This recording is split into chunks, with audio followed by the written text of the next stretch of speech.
Welcome back, and this is still TV3 New Days. Time now for sports, and Wan Kawawa is here as usual. I'm trying to understand his hairstyle, if he's trying to communicate something, does he want to play football? Is he in support of someone? Or maybe this is just his Christmas look. Which is which? And I went to girl, new girl. Oh no, but I've had this look. Why'd you, big girl? I've had this look for some I haven't time. seen you in a while, actually. Yeah, in fact, since you came back from your leave, yeah. I haven't seen you. This is my first. Oh, then I'm back. How you doing? You're back. You're back. Yeah. How's your leave though? It was okay. It was good. Well rested? No, quite. Not exactly. Yeah, You are exactly. still working. Yes. The work never stops. It never stops. And I thought because of Christmas they'll give you, the sports fraternity some time to rest. No, but AFCON is next. Exactly. Next month, so there's a lot of work to do. Exactly. Let me read a tweet from Accra Great Olympics Twitter handle, by the way, so we can start this conversation about the 30-man squad that was released yesterday. So Accra GT Olympics says, hey, they didn't call any of your players to the national team. You are not a team, you be things. Good evening to our superstar Maxwell Kwe 07. Wait, who are they speaking to? I think Is it Kotoko? They were just putting it out there, Is it Kotoko that they are jabbing? Yeah, but there was no player from Kotoko though. So they are jabbing Kotoko? Yeah. Looks like it. Yeah, possibly. Because there's a player from Hearts. So. Yeah. How come there's no player from Kotoko? I don't know. I think Kotoko this season have a really good team, but individually, maybe the coach doesn't feel like they have that top-notch quality to play for the Black Stars. I mean, I was expecting Ismail Ganiyu to be part of the squad, but Ganiyu was unfortunately overlooked. So how so? What could have been the reason why he was overlooked? I mean, coaches have their reasons for dropping whoever but and, he needs and to state picking it, right? whoever. Or Miller hasn't has any explanation? No, yesterday he stated a few explanations, but for the local players, he just mentioned that these are the guys who have impressed him, and rightfully so, because Maxwell has scored 7 goals, David Abagna has scored 8 goals. Isahaku is a player that everybody knows is a prodigy, so he certainly has to go. He, for some reason, Milovan Raeva sort of has taken a likeness to Philemon Bafo, so he also gets into the squad. And then Richard Atta, who is arguably one of the best goalkeepers in the Ghana Premier League, also in the squad. So he was able to explain the reason why he picked out those names. But the others, he just said that he'll be given an opportunity to them a bit later on, but maybe not this AFCON, but the next one, because we have games against. No, the draw is yet to be done, but we have World Cup qualifying games that will be coming up. So yeah. So that's the list, by the way. This is the provisional Ghana squad. The provisional Ghana squad. So previously it was 23 players who would be selected from this, but CAF has extended it because of COVID. So it's now 28 players. So there's a possibility that 2 of these players on our screen right now could go home, and 2. Yeah, and also the Felix Afenajan, who was called as one of the forwards. There's also a likelihood that he might not honor the call-up. So why? He didn't honor the call-up the last time, and his handlers are saying that he's still really young. They are still trying to get him to stay with the AS Roma side. Okay. So they're just waiting a bit to integrate him into the national team. Which I don't think is tangible reason enough. But I mean, it's looking very likely that he might not honor it. So if he doesn't honor it, then that leaves one player who would be omitted from the squad, and it will be unfortunate to see that one player get out of the squad and not make it to AFCON. But for someone like Abekwe, I mean, how critical is this for him? Because he's been talking and he says because of his hard work and now he's been recognized and all of that. Is this something he's been looking forward to for a while? Yeah, I mean, Abekwe has been on the scene for quite some time. I think 6-7 years he's been on the scene. He's played for Sporting Miren, where he was actually a goalkeeper, and then he switched to become a striker, and now he's banging in the goals. Last season, he scored so many good goals. He was one of the players who tormented Accra Hearts of Oak at the Accra Sports Stadium. Mind you, last season, Olympics did not lose to Hearts of Oak. They actually took 4 points from them, and Abekwe was among the players who caused Hearts of Oak a lot of trouble. And so this season, he replicated that form. I think he scored a hat-trick in one of the earlier games, and then he's been scoring consistently. So it's just difficult to overlook a man like that who is just putting himself out there, that he's knocking on the doors heavily. So, and the fact that Ghana is struggling with strikers at the moment. There's no Asamoah Gyan, and we are thinking of who is going to take the scoring boots. Jordan Ayew is also not scoring. The last time he scored was the first time he has scored in 43 games, which is a really long time. That's long. So is this the man you're counting on to get the goals for you. Yeah. Maybe not. I mean, Benjamin Tete has also gotten a few goals for Yeni Matthiaspor in Turkey. And then there's Richmond Boakye-Yiadom, who plays in Jerusalem, but he hasn't really got quite the number of goals that you would expect for him to get as a striker who should be called up for the Black Stars. So Maxwell Abeke comes in very crucial for the Black Stars and also for Milovan Rajevac, because if he's able to get in there and make his mark, then that's the start of great things for the man. What do you think of this team in entirety, though? Is this like a solid team? Because we've been complaining about the quality of players for a while now, and the fact that they've not really lived up to expectations. Do you think this team is going to make a change?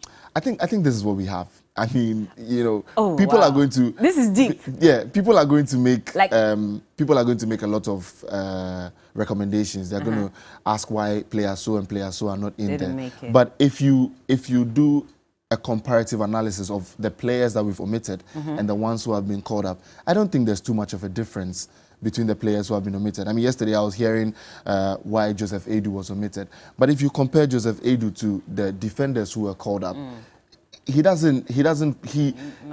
thing is, he's not way better than the defenders we called up. Is he at least equal to them? Yeah, he's almost equal.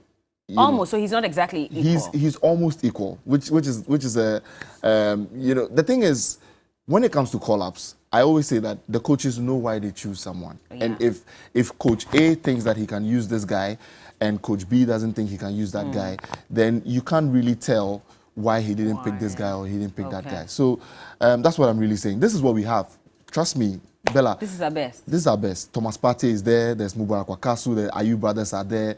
Who else? Who else are you going to pick out of these lots? But this same Ayew brothers that we've been castigating for a while, which is why I'm asking that. But so what's their lineup like? Because I know they're leaving for Dubai today. The local players as well as the FA administration are leaving for Doha. Doha. Today. Okay. Yes, and they're playing a friendly match on the 28th, and then they'll play another one. On the first, there will be training sessions back and forth. They're trying to look for a club side in Qatar where they'll play. After that, they'll play another game against one of the. So that's on your screen at the moment. So the second friendly is on the 1st of January where they'll play Egypt or Sudan, and then the third friendly is on January 5 where they are playing African champions. Algeria. Okay. And I think that the reason why they are playing either Egypt or Sudan and Algeria is to try to acclimatize themselves with the North Africans. Because our first game is against Morocco on January 10. So, yeah. Okay, so we're expecting the final score to be submitted on December 30. December 30, yes. If you have to take one person out, because you're saying that is likely... I can't. I'm just asking. I mean, based on... Well, you can, but you won't.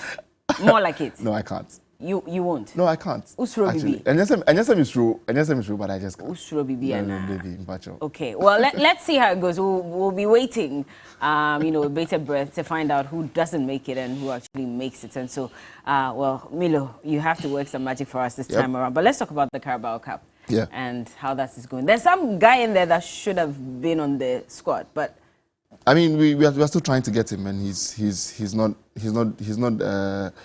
agreed to play for Ghana yet. Edin Ketia, yes. He's not ready to play for us. He has not agreed yet. He has stated he has been very clear in his speech that he wants to play for England. Yeah. So that's what it is. What's his reason for that? Because he grew up there. That's where he was born. But he's Ghanaian. Yeah, irrespective of being born to Ghanaian parents. I mean, I don't think that Nketiah has been to Ghana maybe 2 or 3 times. He just feels a lot more English than Ghanaian. So I feel like we need to give him the time. The only thing is that... How do they mention his name again? Nketiah or something, right? I mean, your name is so Ghanaian. How else do you want to feel more English than Ghanaian, though? I'm hoping that he changes his mind along the line. Players tend to change their mind, though. Yeah. I mean, he's still very young. He's still, How old is he now? 21, 22, just around that. That's original age or football age? Oh, no, original That's age. Original. Yeah, okay. That's original age. Okay. So, I mean, he is thinking that in the next 2-3 years, if he's able to better his game, he gets a chance into the England team.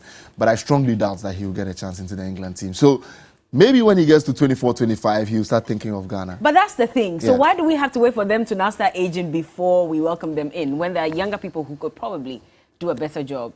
That's the system. Well, he scored a hat-trick, by the way. He scored a hat-trick. I'd love to see that. Yeah, let's just take a look at the highlights. Yeah. Okay.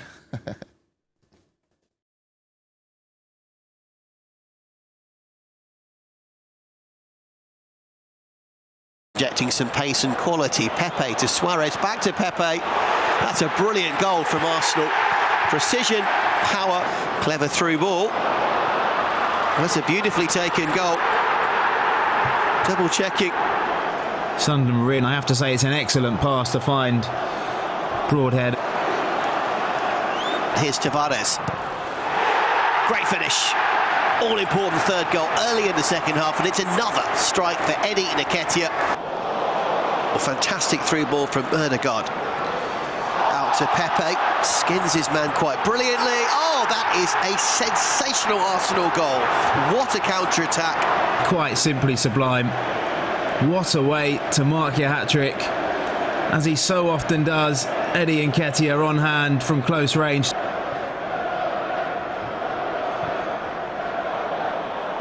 Great ball over the top. Pepe is onside. Oh, and it's another beautifully worked goal. And it's the youngster Charlie Patino off the bench. What a moment for him. Excellent finish. Really composed.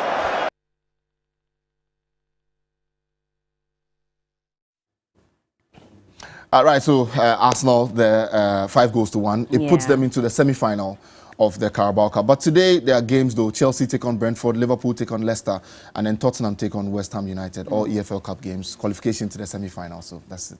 Yeah, can I tell you a secret? I still don't get why they say Leicester. It's Leicester. Leicester. That's how I used to say it in the beginning. And someone said, hey, madam. Let's just agree Leicester. to what they say, Leicester. Yeah. How? Sorry? So they should take the CEI out and make it LE. You know the way we say a name like Jan, and they don't get why they say Gian. They say it's probably. But it's G, not G. Yeah, but that's what. So why do they say Gian? Because they have a J. We don't have J in this thing. They have J, so they can say Jack. Do you get it? So when it's DJ, what would they say? Dijan.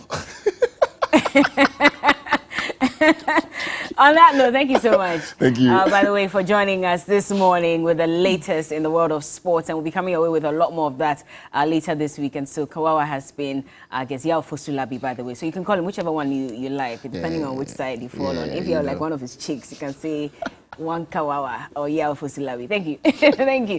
It's your answer. You have to explain. Oh, no, we'll be back, and we'll be speaking to renowned economist Kwame Penima. We're talking E-Levy, of course. Being an economist, what does he make of us going into the year 2022 without having the E-Levy passed, even though the appropriations bill has been passed? We'll be back with that. And King Promise is in the building, guys. Yeah, we'll be talking to him.